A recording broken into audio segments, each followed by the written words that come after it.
बहुत समय पहले की बात है। आदमपुर नाम के गांव में एक गरीब दर्जी माँ अपनी 5 बेटियों के साथ एक छोटे से किराए के घर में रहती थी।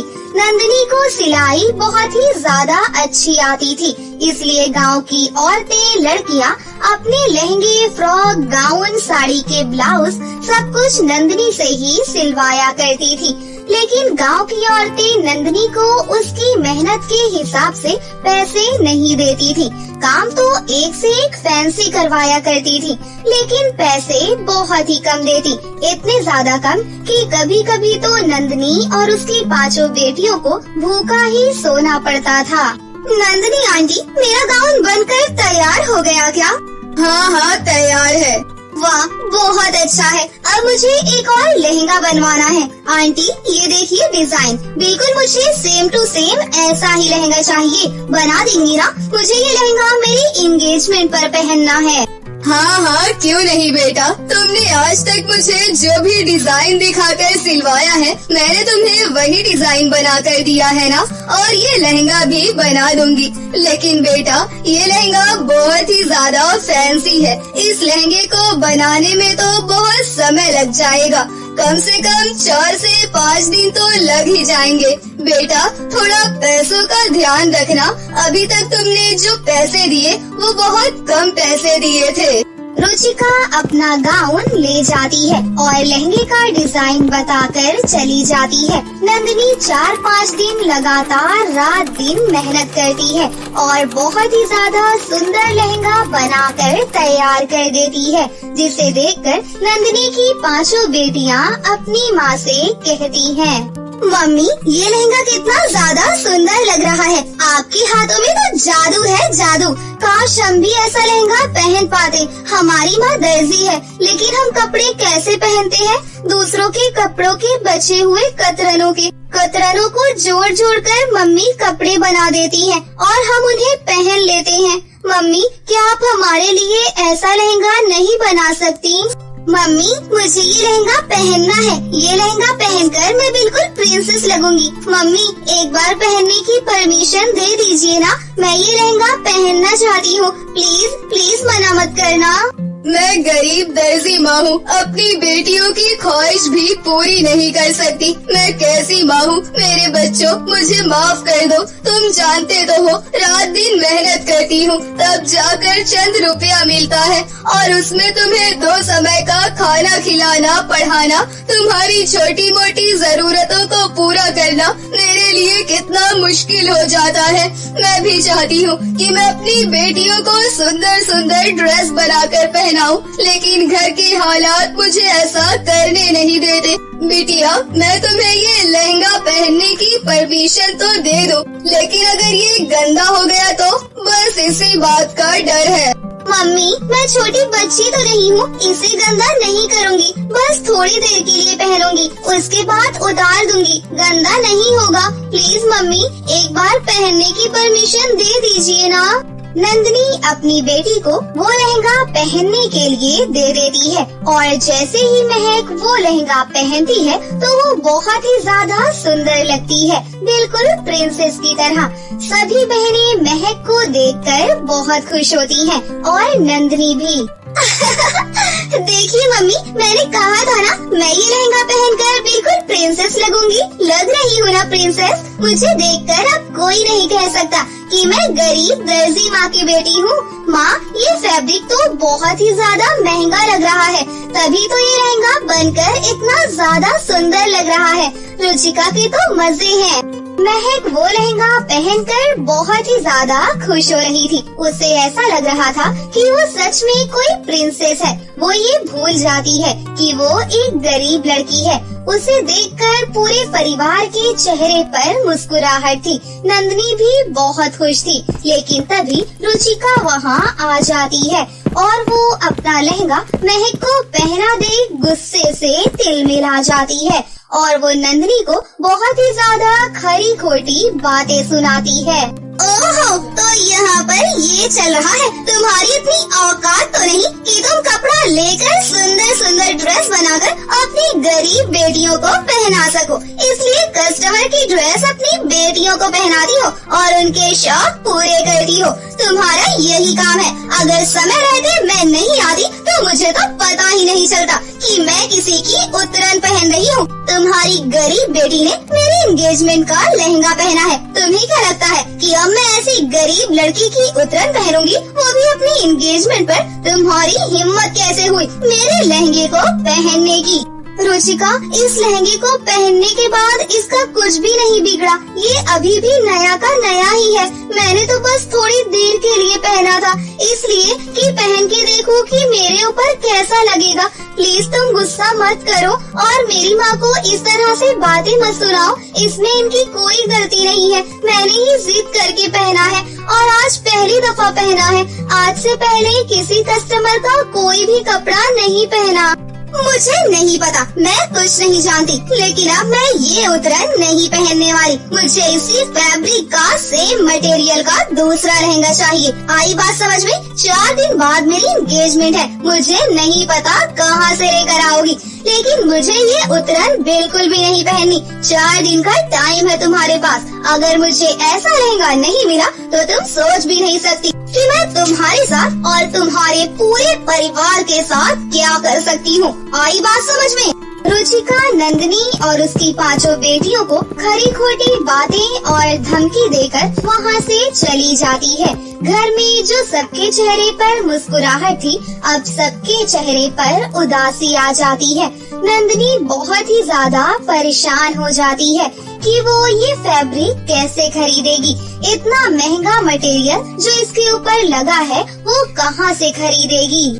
माँ, ये सब कुछ जो हुआ है ना, महक की बच्ची की वजह से हुआ है। हम सब इस मुसीबत में आज फंसे हैं, वो महक की बच्ची की वजह से आए हैं। बड़ा शौक था ना प्रिंसेस बनने का, अब देख लिया ना, बन गई प्रिंसेस। तुझे पता भी है ये फैब्रिक कितना ज्यादा महंगा है, कहाँ से आएंगे इतने ज्यादा पैसे?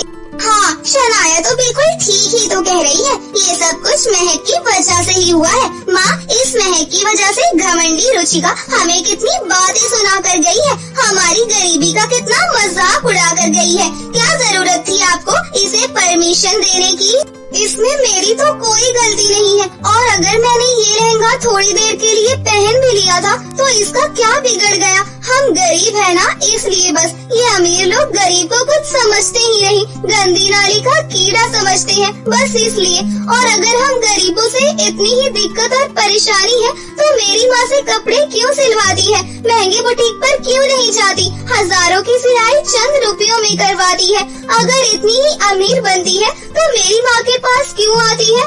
और तुम सब मेरे ऊपर इल्जाम मत लगाओ, मैं पहले ही इतनी ज्यादा शर्मिंदा हूँ, मेरी वजह से इतना बड़ा नुकसान हो गया।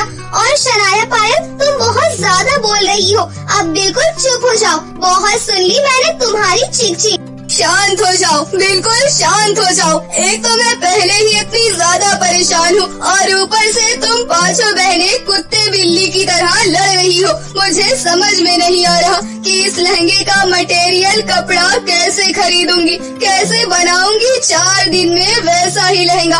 और अगर 4 दिन के अंदर लहंगा बनाकर नहीं दिया तो पता नहीं रुचिका हमारे साथ क्या करेगी, हमें गाँव में रहने लायक छोड़ेगी भी या नहीं।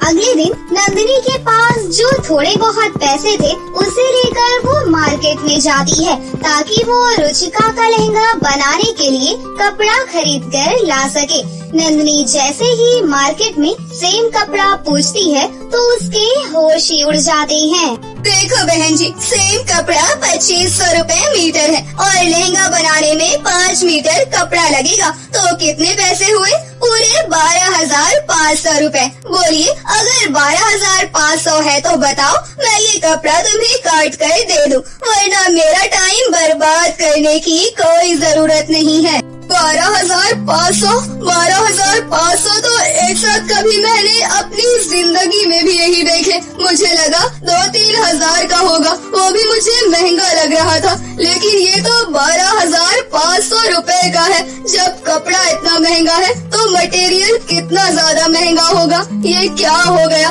पहले ही इतनी ज्यादा परेशानियाँ थी, क्या ये मुसीबत आनी जरूरी थी? ओ हेलो मैडम, लेना है कपड़ा या नहीं? शायद नहीं लेना। तुम्हारी हालत देखकर तो मुझे पहले ही पता लग रहा था कि तुम जैसी गरीब औरत इस कपड़े को नहीं खरीद पाएगी। मेरा सारा टाइम वेस्ट कर दिया। चल जा यहाँ से और जाकर फुटपाथ से कपड़ा खरीद। वैसे भी तेरी औकात तो वहाँ से खरीदने की भी नहीं है। दुकानदार की खरी खोटी बातें सुनकर नंदिनी को और भी ज्यादा दुख होता है। नंदिनी को अब कुछ भी समझ में नहीं आता कि वो क्या करे। सुबह से शाम हो जाती है और रात भी बहुत ज्यादा हो जाती है, लेकिन नंदिनी घर वापस नहीं आती। नंदिनी की 5 बेटियों को अपनी माँ की चिंता होने लगती है। तभी प्रीति अपनी 4 बहनों से कहती है, माँ को कितना ज्यादा समय हो गया, हमारी माँ अभी तक घर वापस नहीं आई। माँ किसी मुसीबत में तो नहीं? हमारी माँ ने बचपन से लेकर आज तक हमारे लिए कितनी मेहनत की, रात दिन जाग जाग कर सिलाई की, तब जाकर हमें 2 समय का खाना खिलाया, हमें पढ़ाया लिखाया, कितनी मेहनत की, और आज हमारी ही वजह से माँ इतनी बड़ी मुसीबत में आ गई। और हम कैसी बेटियां हैं जो अपनी माँ की परेशानी को दूर नहीं कर सकती, उनकी मदद नहीं कर सकती। दीदी आप रोइए मत, माँ को कुछ नहीं होगा, वो बस परेशान है, इसलिए अभी तक घर वापस नहीं आई। दीदी मुझे लगता है कि हम 5 बहनों को माँ को ढूंढने जाना चाहिए, आखिर माँ कहाँ रह गई। 5 बहनें अपनी माँ को ढूंढने के लिए घर से बाहर निकल जाती हैं और वो सभी जगह जगह अपनी माँ को ढूंढती हैं, लेकिन नंदिनी कहीं नहीं मिलती। 5 बहनें जंगल के रास्ते घर वापस आ रही थी कि तभी उन्हें किसी के रोने की आवाज आती है। 5 बहनें उस आवाज का पीछा करती हैं, तो वहाँ एक परी रो रही थी और उसके चारों तरफ आग लगी हुई थी। अरे ये तो परी है। परी जी आप क्यों रो रही हैं? और आप इस आग से बाहर क्यों नहीं निकल रही? आप तो खुद एक परी हैं, अपने जादुई पंख से उड़कर बाहर आ जाइए। नहीं निकल सकती, क्योंकि ये आग कोई मामूली आग नहीं है, काली चुड़ैल की बहुत ही ज्यादा खतरनाक आग है। इस आग से मैं तभी बाहर निकल सकती हूँ जब मेरे बगीचे से तुम जादुई फूल लेकर आ जाओगी। क्या तुम मेरी मदद करोगी? मेरे बगीचे से जादुई फूल लेकर आओगी? अगर जादुई फूल नहीं आया तो मैं मर जाऊंगी। 5 बहनों से परी का दुख देखा नहीं गया और वो परी की मदद करने के लिए परी की बताई हुई जगह के लिए निकल जाती हैं और वहाँ से उसका जादुई फूल लेकर आ ही रही होती हैं कि तभी सामने उन्हें बहुत सारी धन दौलत नजर आती है, जिसे देखकर शनाया कहती है, परी के बगीचे में इतनी सारी धन दौलत है, इसे हम अपने साथ लेकर चलते हैं। इससे हमारी गरीब दर्जी माँ की सारी परेशानियाँ दूर हो जाएंगी। अगर तुम ये धन दौलत लेकर जाओगी तो तुम मुझे नहीं लेकर जा सकती। अब तुम्हारे हाथ में है कि तुम धन दौलत लेकर जाना चाहती हो या फिर परी की मदद करना चाहती हो। नहीं शनाया, हमारी गरीब दर्जी माँ इस परेशानी से भी निकल जाएंगी, लेकिन हम किसी की जान के बदले ये धन दौलत ले जाए नहीं। माँ ने हमें ये संस्कार नहीं दिए। इस तरह 5 बहनें सारी धन दौलत उस बगीचे में छोड़कर आ जाती हैं और वो जादुई फूल परी को दे देती हैं, जिसकी वजह से परी उस काली चुड़ैल के चक्र से आसानी से निकलकर बाहर आ जाती है और परी 5 बहनों को धन्यवाद कहती है और उस जादुई फूल को गरीब दर्जी माँ की 5 बेटियों को देते हुए उनसे कहती है, तुम्हारी गरीब दर्जी माँ ने तुम्हें बहुत ही ज्यादा अच्छे संस्कार दिए हैं। तुम्हारे अंदर बिल्कुल भी लालच नहीं है। अगर तुम उस धन दौलत का लालच कर लेती तो मेरी जान कभी नहीं बचती। तुम बहुत अच्छी हो, इसलिए मैं तुम्हारी माँ की मदद करना चाहती हूँ। ये जादुई फूल तुम अपनी माँ के पास ले जाओ। तुम्हारी माँ बहुत अच्छी सिलाई जानती है। वो सिलाई मशीन के पास इस जादुई फूल को रखकर अपने मन के अंदर जो भी डिजाइन सोचेंगी वो बनकर तैयार हो जाएगा। और तुम्हारा दोबारा से बहुत बहुत धन्यवाद मेरी मदद करने के लिए। परी की बातें सुनकर पांचों बहनें खुश हो जाती हैं और वो सभी जादुई फूल लेकर अपने घर वापस आती हैं। तो नंदिनी घर पर ही थी। अपनी माँ को देखकर पांचों बहनों की जान में जान आती है।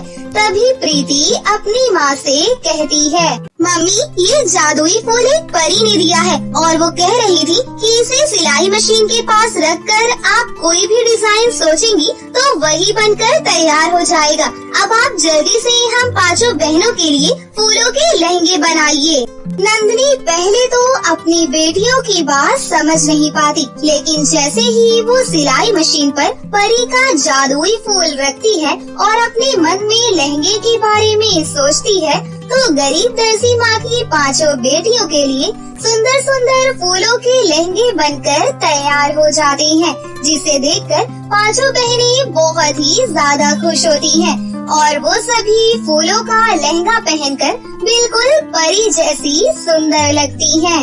मम्मी अब आपको परेशान होने की जरूरत नहीं है। कल हमारे गांव में मेला लग रहा है। अब आप देखिए क्या जादू होने वाला है। महक, मेले से माँ की परेशानी कैसे दूर हो जाएगी? मेले में क्या हमें पैसे मिलने वाले हैं? माँ की परेशानी पैसों से दूर होगी, मेले से नहीं। अरे पागल, मेला देखने के लिए कितने दूर दूर से लोग आते हैं, लड़कियाँ औरतें सब आती हैं। और अगर हम ये फूलों के लहंगे को मेले में लेकर जाएंगे तो सबकी नजर इन्हीं के ऊपर जाएगी और वो सब इसे खरीदेंगे और जब खरीदेंगे तो हमारे पास पैसे आएंगे। बस हो गई ना माँ की परेशानी दूर। नंदिनी अपनी बेटी की बात बहुत अच्छी तरह से समझ जाती है और वो जादुई फूल की मदद से बहुत ही ज्यादा सुंदर सुंदर लहंगे, फ्रॉक और गाउन बनाकर तैयार करती है और अगले दिन मेले में लेकर जाती है। मेले में आई सभी लड़कियां, औरतें और बच्चियां फूलों की ड्रेस देखकर बहुत ही ज्यादा खुश होती हैं। मम्मी ये फूलों की ड्रेस कितनी ज्यादा सुंदर लग रही है, मुझे तो यही चाहिए। आंटी ये फूलों का लहंगा कितने का है? ये मुझे चाहिए। इसी तरह एक के बाद एक नंदिनी के पास फूलों के गाउन और लहंगे के ऑर्डर आने शुरू हो जाते हैं। नंदिनी जादुई फूल की मदद से तुरंत फूलों की ड्रेस बनाकर तैयार कर देती और कुछ ही समय में उसके पास बहुत सारे पैसे इकट्ठे हो जाते हैं और वो रुचिका का फैब्रिक खरीदकर समय रहते उसका लहंगा बनाकर उसे दे देती है। पर अब तो रुचिका को भी फूलों का लहंगा ही चाहिए था। ठीक है, अगर तुम्हें भी फूलों का लहंगा चाहिए तो वो तुम्हारे लिए पूरे 1 लाख रुपए का है। अगर 1 लाख रुपए दे सकती हो तो मिल जाएगा, वरना मम्मी तुम्हारे लिए नहीं बनाएंगी। तुमने हमारी गरीबी का बहुत मजाक उड़ाया था ना। मेरी बहन ने जरा तुम्हारा लहंगा क्या पहन लिया, तुमने तो कितनी बातें सुना डाली। चलो अगर हमें सुना भी लेती तो कोई बात नहीं थी, हम सहन भी कर लेते, लेकिन तुमने हमारी माँ को खरी खोटी बातें सुनाई। तुम्हें तो 1 लाख रुपए का ही मिलेगा फूलों का लहंगा, चाहिए तो बताओ, वरना रास्ता वो रहा। रुचिका को भी फूलों का लहंगा पहनना था, इसलिए वो 1 लाख रुपए देने के लिए तैयार हो जाती है। ये सब गरीब माँ की पांचों बेटियों ने रुचिका को सबक सिखाने के लिए किया था। नंदिनी जादुई फूल की मदद से रुचिका के लिए भी फूलों का लहंगा बना देती है और इस तरह सिर्फ गांव में ही नहीं, शहरों में भी फूलों की ड्रेस की चर्चा होने लगती है और नंदिनी के पास बड़े बड़े ऑर्डर आने शुरू हो जाते हैं। फिर कुछ ही दिनों में एक गरीब दर्जी माँ के घर के हालात पूरी तरह से बदल जाते हैं। कपड़े फटे हैं मगर इरादे साफ है। तेरी हंसी से नहीं अपने कर्मों पर विश्वास है। मत समझ तू हमें कमजोर अपने पैसों से, हम भी वक्त आने पर किस्मत बदलने का हौसला रखते हैं। कैसी लगी आपको हमारी ये कहानी? अगर आपको हमारी कहानी अच्छी लगी हो तो इसे जरूर लाइक करें, साथ ही हमारे चैनल को सब्सक्राइब भी कर लें और बेल आइकन को दबाना ना भूलें। मिलते हैं अगली वीडियो में। धन्यवाद।